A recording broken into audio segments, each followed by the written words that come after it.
Hello and welcome to our special show, Mission No Emission. Till now we have spoken to auto and auto ancillary sector to know their preparedness to take on government's Vision 2030 of e-mobility. In fact, last week we also had a detailed and a great discussion with Rajiv Kapoor, who is the Secretary, New and Renewable Energy, Ministry of Power, to understand the government's commitment towards the ambitious renewable energy plan and targets. Today, we will speak to India Inc.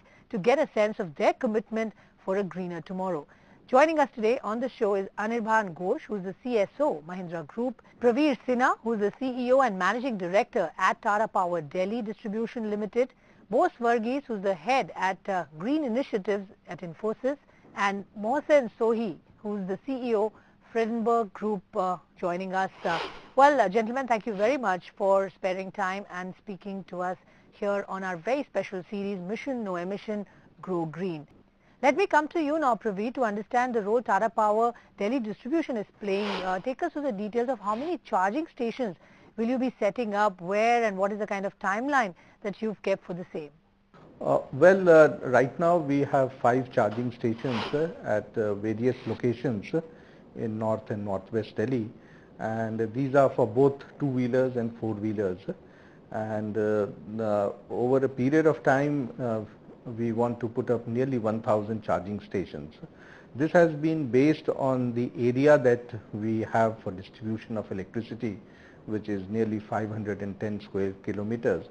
And the objective is that we would put up these charging stations within a radius of 3 kilometers for any consumer to go and get their vehicles charged. These charging stations will typically come up in public places, places where there are parking spaces, such as the metro stations have parking spaces. Similarly, the municipal corporation have allotted a lot of land for parking of vehicles, both four-wheelers and two-wheelers. So those are the typical areas that we would put. Apart from that, in commercial spaces, in shopping malls, theaters, we would like to put up these charging stations. And we'll put up a combination of charging stations which would be both for fast charging and the regular charging.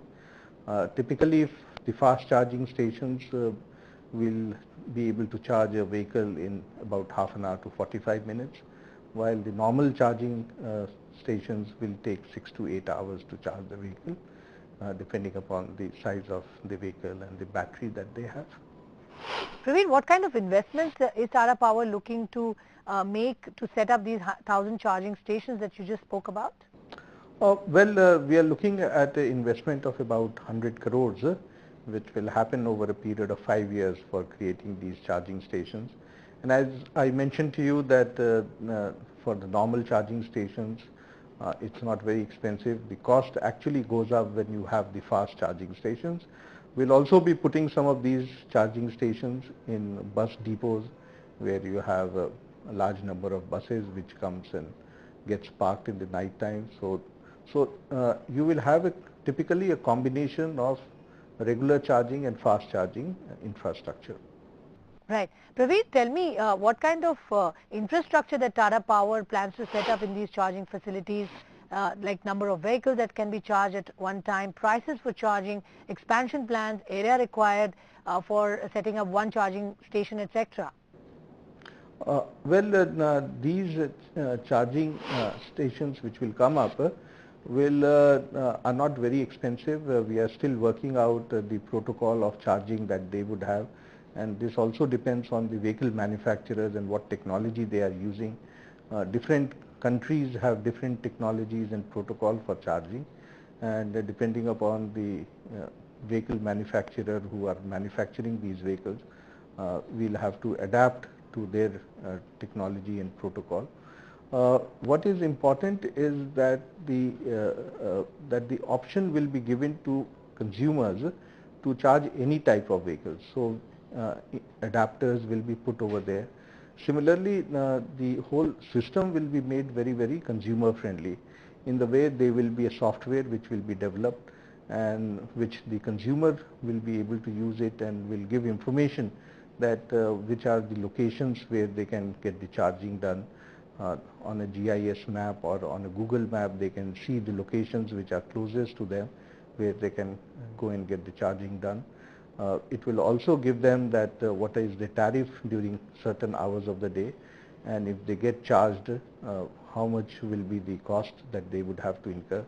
Also, it will give them information as to how much is the charging or discharging of their batteries in their vehicles, and how much extra distance they can travel based on that charging. So basically the information will be with the consumer that with the existing charging in their vehicle, what is the distance that they can travel, which are the locations which are closest to them or from their place of journey, where are the locations where they have the charging station facilities, whether those charging facilities are for fast charging or for regular charging. So whole lot of data and information will be shared with the consumer, whereby the consumer can take a intelligent decision as to what sort of charging that they would require for their commute and where they should get it charged. Again, to understand from you, what is it that you need from the government side to be done in terms of policy and infrastructure push to give impetus for lower emission? Yeah, the government is already under the FAME program, has already come with a policy whereby certain incentives are being given to people to buy electric vehicles, and these are applicable for both two-wheelers, electric rickshaws, and also for four-wheelers.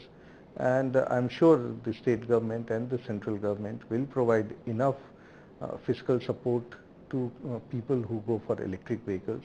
Apart from that, some of the other benefits I mentioned to you, that they can have subsidized or no parking charges in various locations. They can have separate lanes for electric vehicles, and they can provide many other fiscal advantages to the consumers by way of having the system of replacement of batteries and things like that. So I think government will definitely play a very, very active role to promote electric vehicles, and it's a really a new and innovative solution which can be found by way people can commute especially in cities without having any impact on pollution.